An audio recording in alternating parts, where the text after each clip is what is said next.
सुतीक्षण रामायण में एक भक्त हुए। भगवान श्री राम ने कहा तुम कुछ मांग लो। अब आप कह रहे होंगे राम कथा कर रहे हो कि भागवत पूरी कर रहे हो। मेरा उद्देश्य यह रहता है जिससे जीव का मन ठाकुर में लग जाए, ऐसा उदाहरण दिए बिना आगे बढ़ो ही मत।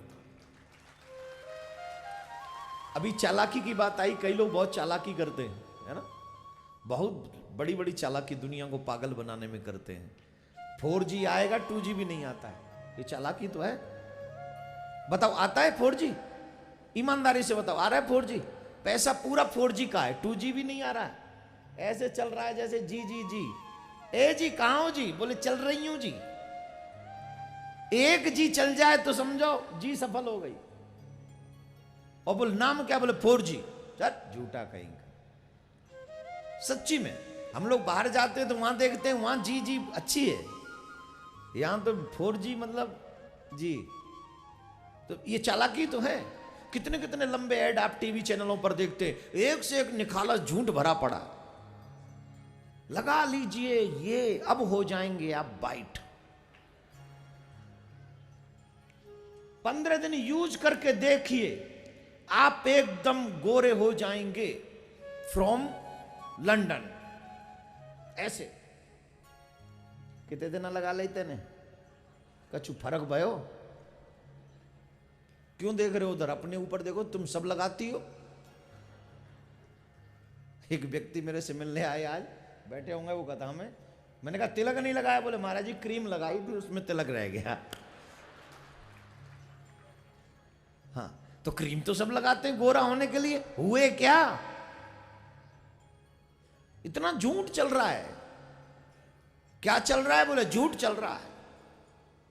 इतना लंबा लंबा झूठ फेंकते। चलो हमें क्या भैया, जब किसी को चिंता नहीं तो हम भी फिर चिंता क्यों करें? हम कथा के लिए बैठे, कोई तुम्हें बचाने के लिए थोड़ी बैठे।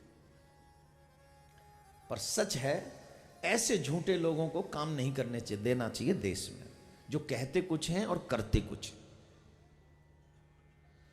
तो चालाकी हो तो भगवान को पाने में कैसे? उस संत से कहा भगवान ने तुम कुछ मांग लो, तुम्हें क्या चाहिए, हम तुम्हारी तपस्या से बड़े प्रसन्न हैं। तो वो संत बोले हमें तो मांगना आता ही नहीं, हमें यही नहीं पता कि मांगना झूठा होता है कि सच्चा होता है, कड़वा होता है कि मीठा होता है, हमें नहीं पता। तो भगवान राम जी उनके भोलेपन पर और मुस्कुरा दी और उनको भक्ति दे दी। उसके बाद संत जी ने मांगा, बोले अच्छा इसको मांगना कहते हैं, तो अब तो मैं आपसे मांगूंगा।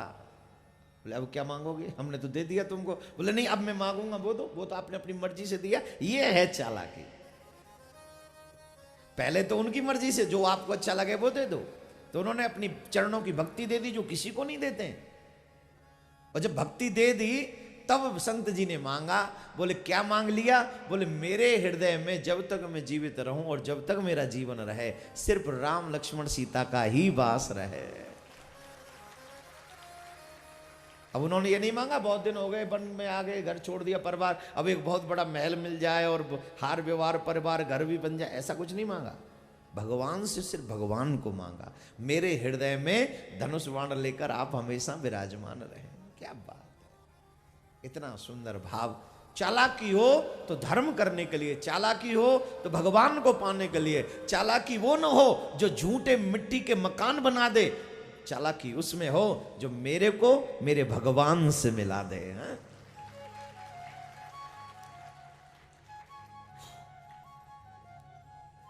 तो भगवान गए, उस राक्षस ने, भौमासुर ने 16,100 कन्याओं को बंदी बना रखा था।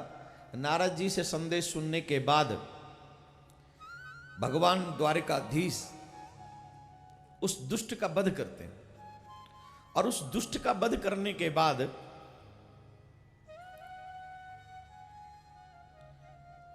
भगवान उन कन्याओं से कहते, कन्याओं तुम अपने अपने ग्रह के लिए प्रस्थान करो।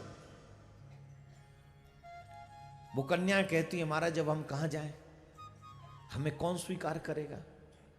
अरे बोले जहां से आई हो, जहां से ये लेके आया था, तुम अपने अपने ग्रह के लिए प्रस्थान करो। बोले महाराज कहां, कौन स्वीकार करेगा हमें? मैं ये उदाहरण कई बार दे चुका हूं, इसलिए अब नहीं दूंगा। आज के मॉडर्न टाइम में भी घर से 2 दिन गायब लड़की के साथ कोई लड़का विवाह नहीं करना चाहेगा, जबकि कहते मॉडर्न टाइम है, टीवी मोबाइल सब जानने वाले लोग हैं। कोई भी उस लड़की से शादी नहीं करेगा जो बिना बताए घर से 2 दिन बाहर रही हो। तो उस समय जहां पर पर्दा ही नहीं उठता था, जहां कोई टीवी मोबाइल नहीं, कोई व्हाट्सएप फेसबुक नहीं फोटो सेंड करने के लिए, वीडियो कॉल तो है ही नहीं, फेस टाइम तो है ही नहीं। आजकल के बच्चे माँ बाप से चीटिंग करते हैं, माँ बाप से कहते हैं हम पढ़ रहे हैं और मोबाइल यूज कर रहे होते हैं। अब वो क्या यूज कर रहे हैं वो उन पे छोड़ दो, मैं उसका वर्णन नहीं करूंगा, वो बच्चे जाने, उनका विश्वास। लेकिन बच्चों से एक बात कहूंगा, कृपा करना कभी माँ बाप का विश्वास मत तोड़ना। अगर आपने अपने माँ बाप का विश्वास तोड़ा तो जिसके ऊपर विश्वास करके आप माँ बाप का विश्वास तोड़ रहे हो, आई एम सॉरी टू से, इस बात के लिए श्योर मत रहना कि वो तुम्हारा विश्वास नहीं तोड़ेगा। झूठ पे बनी हुई बिल्डिंगें हमेशा टूटती हैं।